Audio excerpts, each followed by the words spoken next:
Yo, what's up guys, it's your buddy Matt here again, and welcome back to episode number 2 of my Borderlands 2 series, the best of Borderlands 2, and today we're going to be taking a look at what are, in my opinion, the best launchers in Borderlands 2. Of course, you may have your own opinions, feel free to leave them in the comment section below.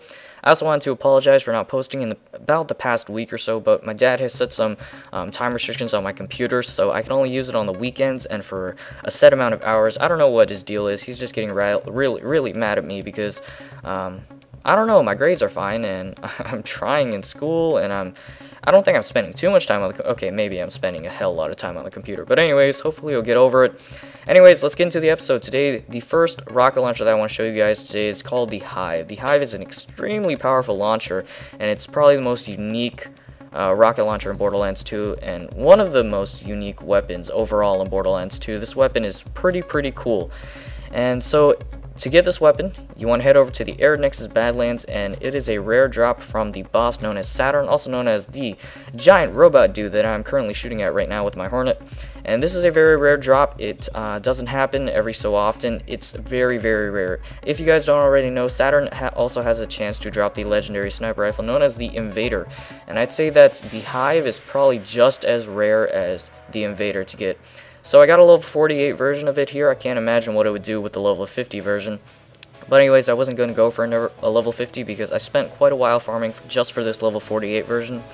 So I wasn't going to go waste my time, another 3 hours of my time to go get a level 50. But as you can see, this is an extremely powerful launcher. What it does is it shoots out kind of like a sentinel-shaped ball. And where it lands on the ground, it starts spinning upwards in a circular motion and rising from the ground for about 5 to 7 seconds or something like that.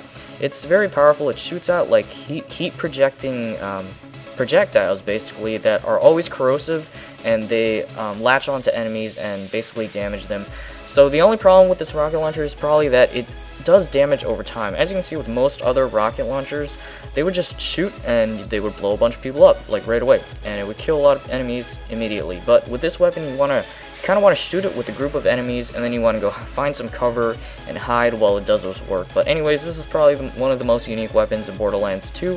Definitely recommend go try it if you're looking for a cool weapon. This drops from Saturn once again, and that's a pretty cool gun. Moving on to the next rocket launcher for this episode. The next rocket launcher I'm about to show you guys is probably one of the most powerful weapons in Borderlands 2. However, this is not a special weapon, meaning it does not have red text. If you guys don't know, red text weapons usually have their own specific attributes and only can be acquired in one or two specific ways, whether it's fighting a certain boss or doing a specific quest. However, the rocket launcher I'm about to show you guys does not have red text, but it is also an E-Tech rocket launcher. And if you guys don't know, E-Tech weapons, they're not exactly purple. They're lighter than purple, but they're not as light as pink or Seraph weapons. And these E-Tech weapons are just ridiculously powerful. There's no other way to describe E-Tech weapons. Some E-Tech weapons suck, others, they are really good. This particular E-Tech weapon is known as the Swapper's Launcher. I got it from the chest in the room after you kill Pyro Pete the Invincible, which is the best way to find E-Tech weapons, which is the chests in the rooms after you kill raid bosses. And with that shot I just took right there, I took out like 5 or 6 enemies at once. This thing has extremely huge amount of blast radius and very high damage as well. That's what really makes this thing good.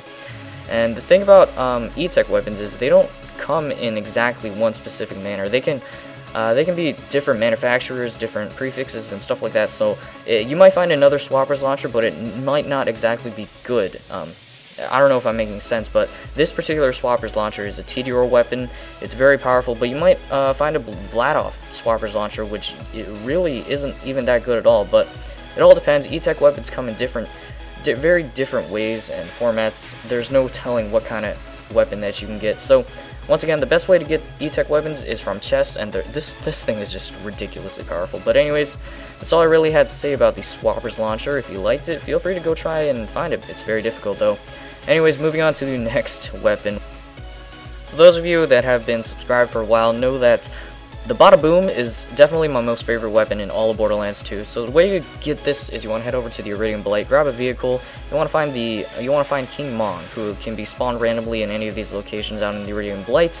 but the main two spawn locations are the one where I just was, right there on the cliff near the spawn, and if he's not there, you want to head over to Bruise Boulder Quarry, and he might be here.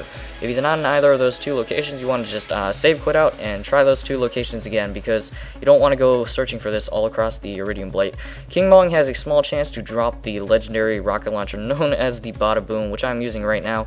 This is by far the best rocket launcher in Borderlands 2. It is absolutely insane damage, insane. Oh my god, the gameplay will speak for itself. This thing is ridiculously powerful. It will take out most regular enemies in just one shot, as long as you hit all the rockets on target. And what I mean by that is this thing shoots 6 rockets with just the cost of 1 rocket ammo, and each of those, as you can see in the upper left hand corner of the screen, does 77,000 damage. So if you hit all of these things on, it's pretty much way more powerful than the Norfleet and any other weapon.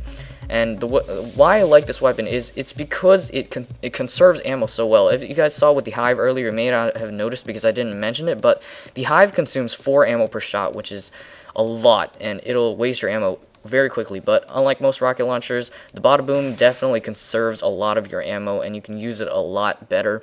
And of course, besides that, there's the sheer power, and if you hit all the rockets on, it does a ridiculous amount of damage. So I hope you guys enjoyed this episode of the Best of Borderlands 2. I hope you guys enjoyed the series as well. But anyways, that's just about it. I'll be seeing you guys next time. Goodbye.